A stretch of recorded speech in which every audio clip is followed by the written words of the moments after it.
Hello friends, Suhani's kitchen बघणाऱ्या माझ्या सगळ्या खवय्यांचं खूप मनापासून स्वागत। आज आपण करणार आहोत अतिशय रिच आणि चविष्ट अशी भरल्या तोंडल्याची भाजी। भाजीच्या मसाल्यात आपण कांदा लसणाचा वापर केलेला नाही, तरी सुद्धा या भाजीची चव इतकी भन्नाट असते की अक्षरशः बोटं चाटून खाल्ली तरी मन भरत नाही। चला तर मग जाऊया माझ्या किचन मध्ये आणि बघूया याची साहित्य आणि कृती।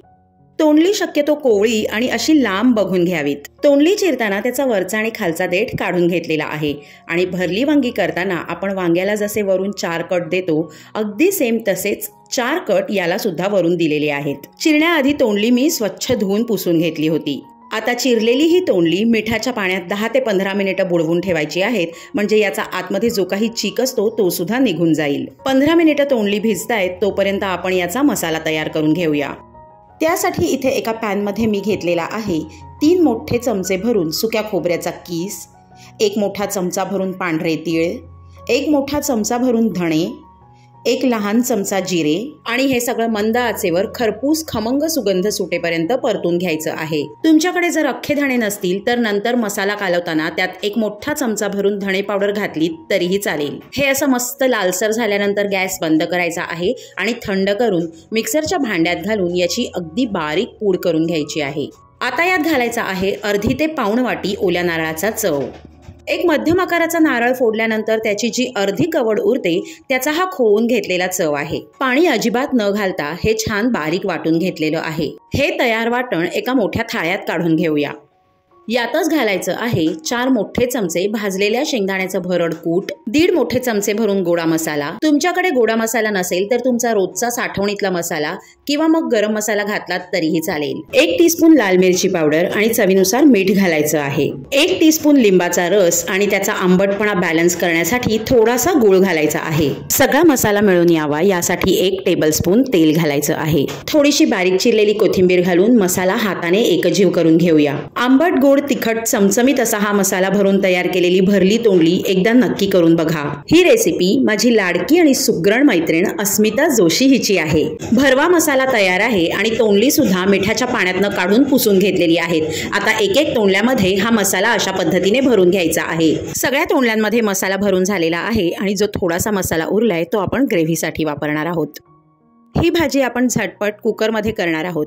मंद आचेवर मी कुकर तापायला ठेवलेला आहे। हा माझा स्टीलचा 2 लिटरचा कुकर आहे। 2 टेबलस्पून तेल गरम झाल्यावर त्यात मोहरी, जिरं, हिंग आणि हळदीची खमंग फोडणी करून घ्यायची आहे। 10 ते 12 कढीपत्त्याची पानं घालून थोडंसं परतून घ्यायचं आहे। आता यात मसाला भरलेली तोंडली घालून किंचित टॉस करायची आहेत आणि मग हलक्या हाताने 1 मिनिटभर परतून घ्यायची आहेत। तोंडली परतून झाल्यानंतर त्यात आपला जो उरलेला मसाला आहे तो घालायचा आहे आणि पुन्हा एकदा तो सगळ्या तोंडल्यांसोबत हलक्या हाताने एकजीव करून घ्यायचा आहे।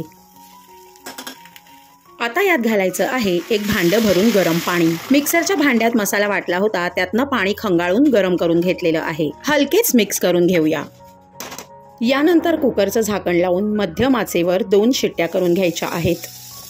ही झाली पहिली शिट्टी आणि ही दुसरी। कुकरचं प्रेशर रिलीज झालेलं आहे। आता आपण झाकण उघडून बघूया। हे पहा, मस्त तर्रीवाली मसालेदार तोंडली तयार झालेली आहे। याचा थिकनेस तुम्ही बघू शकता। मला यापेक्षा जास्त पातळ ग्रेव्ही नको आहे। तुम्हाला अजून थोडी पातळ ग्रेव्ही हवी असेल तर थोडंसं गरम पाणी ऍड करा। या स्टेजला तिखट मीठ मसाले सुद्धा ऍडजस्ट करू शकता। तोंडली किती छान परफेक्ट शिजलेली आहेत हे सुद्धा तुम्ही अगदी जवळून बघू शकता। कुकरमध्ये केल्यानंतरही भाजी मेंढचट ओव्हर कुक्ड झालेली नाही। वरून ताज्या हिरव्या कोथिंबीरीने गार्निश करा आणि गरमागरम भाजी पोळी, पराठा किंवा पुरी बरोबर सर्व्ह करा। वाफाळत्या भाताबरोबर सुद्धा याची ग्रेव्ही अप्रतिम लागते।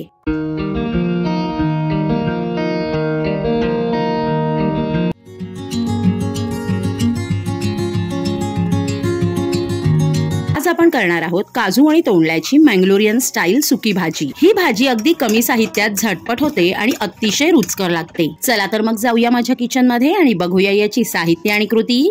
आज आपण ही भाजी 4 ते 5 जणांसाठी करणार आहोत। त्यासाठी इथे मी अर्धा किलो तोंडली घेतलेली आहेत। तोंडली स्वच्छ धुवून पुसून त्याची देठं काढून अशा पद्धतीने उभ्या आकारात चिरून घेतलेली आहेत। प्रेशर कुकर मध्ये अगदी झटपट 10 मिनिटाच्या आत ही भाजी कशी करायची ते आपण बघूया। कुकर मध्ये मंद आचेवर 2 टेबलस्पून तेल गरम केलेलं आहे। गरम तेलात 1 टीस्पून मोहरी आणि 1 टीस्पून जिरं तडतडू द्यायचं आहे। यानंतर यात घालायची आहे 1 टेबलस्पून उडदाची डाळ।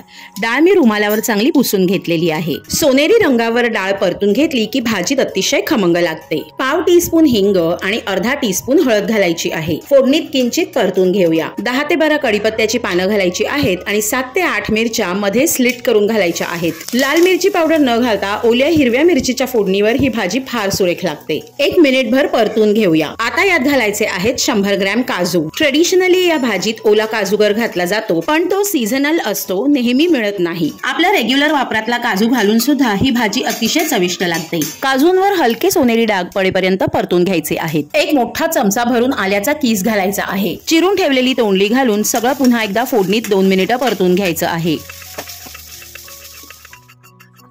चवीनुसार मीठ आणि अगदी 4 चमचे पाणी घालायचं आहे। मिक्स करून घेऊया। 3 ते 4 चमचे पाणी घातलं तर त्याच्या वाफेत एक शिटी होऊन तोंडली छान शिजतात, पण पचपचित होत नाहीत। यापेक्षा जास्त पाणी मात्र घालू नका, नाहीतर भाजी मेंढचट शिजते आणि तिची चव बिघडते। झाकण लावून मध्यम आचेवर 1 शिटी करायची आहे।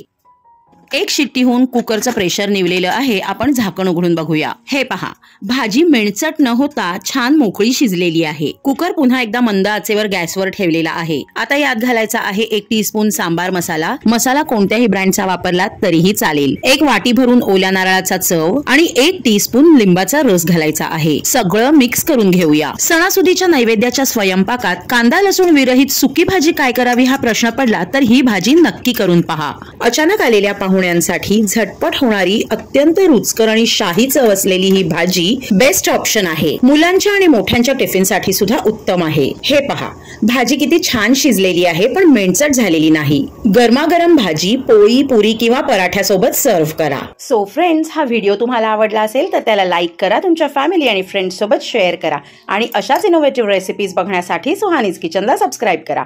आता आपण भेटूया एका नवीन रेसिपीसह पुढच्या एपिसोडमध्ये, पण तोपर्यंत हेल्दी खा, फिट रहा आणि स्वतःची खूप जास्त काळजी घ्या। Bye bye.